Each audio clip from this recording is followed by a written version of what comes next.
Bismillahirrahmanirrahim. Assalamualaikum warahmatullahi wabarakatuh. Tuan-tuan, puan-puan, sidang Jumaah Surau Taman Bukit Payang. Mudah-mudahan tuan-tuan dan puan-puan semua dalam keadaan sihat bersama keluarga, sentiasa diberikan semangat untuk beribadah dalam bulan Ramadan. Dan di sini sedikitlah perkongsian yang saya sampaikan. Pemandangan kita berlama tak jumpa, jadi mudah-mudahan terubatlah rindu kita semua, insya-Allah.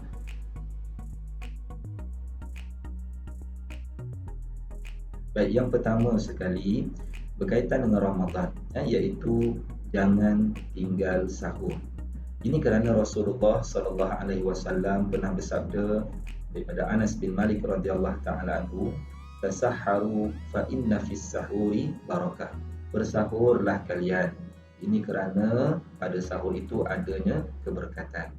Bila Rasulullah sallallahu alaihi wasallam yang menyarankan tentang perkara ini, kita yakin dan kita pasti adanya kelebihan dan keistimewaan di sebalik saranan ini.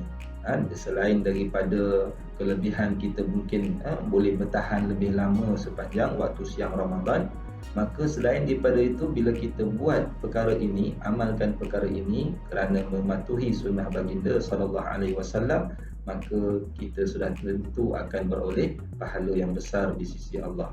Jangan tinggal istighfar waktu sahur.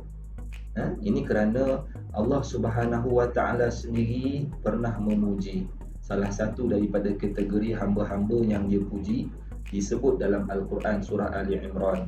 Allah nyatakan wal mustaghfirina bil ashar.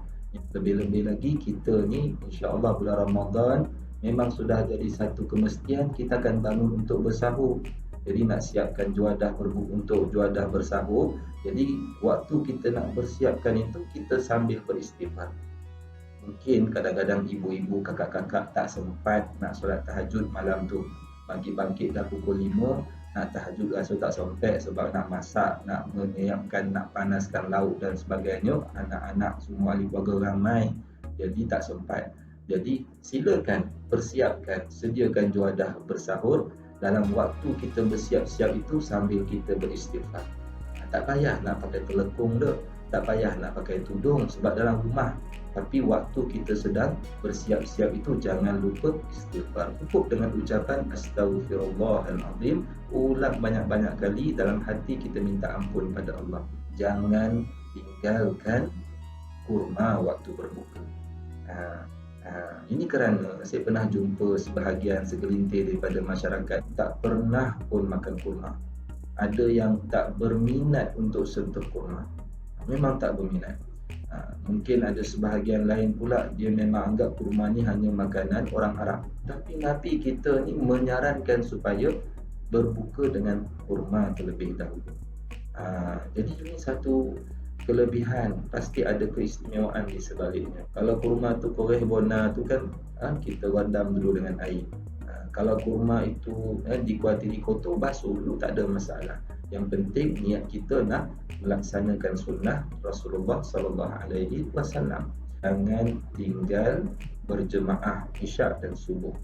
Ini kerana Rasulullah sallallahu alaihi wasallam dah bagi kita satu shortcut way untuk kita beroleh satu pahala yang besar, seolah-olah kita ni berqiyam ataupun bangun pada waktu sepanjang malam.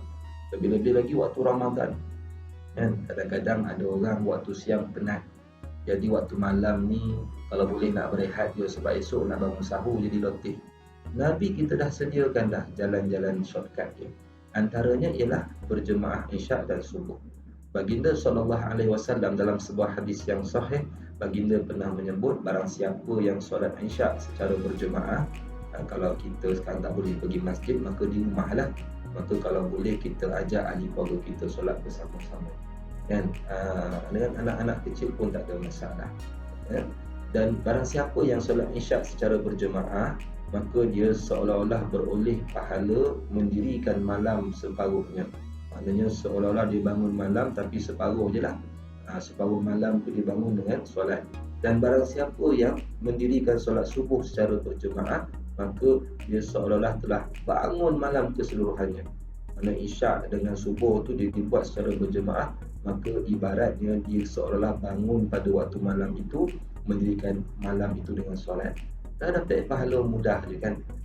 Jadi ini kelebihan untuk kita sebagai umat Nabi Muhammad sallallahu alaihi wasallam. Namun begitu, kepada mungkin ada teman-teman, tuan-tuan dan puan-puan yang mungkin bersendirian ataupun mungkin pasangan hidup kita, mungkin wife kita, isteri kita mungkin haid, unsur dan sebagainya, maka pasang niat di hati.